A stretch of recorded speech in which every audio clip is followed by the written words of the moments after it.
the way that I believe is the best way to power through plateaus is essentially to start working on rekindling that flame of your initial passion and purpose. You have to remember your why you embarked on this journey in the first place, why you wanted to show up and do this, why you wanted to serve, what was that greater purpose? And as I've said it many times on this podcast, your remembering of your why, your remembering of that initial passion and purpose, you taking the action to rekindle that flame, it has to be greater than any excuse that you would have to not move forward and to not do that.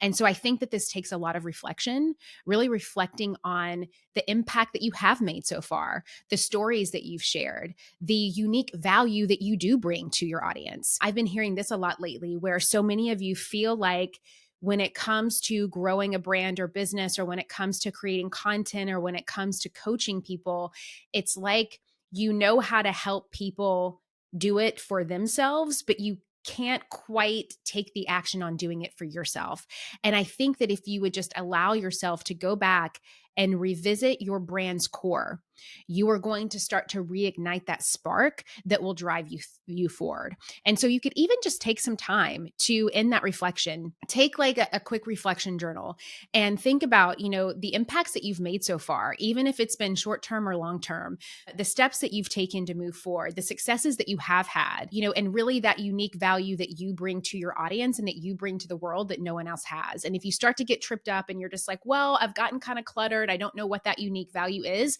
think back on what people have previously come to you for, what people have previously invested in your services for. What are those things? Start to make a list. Like, seriously, take time. It could only be 5 minutes, but if you start making that list and you could actually see visually where you've come and how far you've come, that will help you with that reignition piece.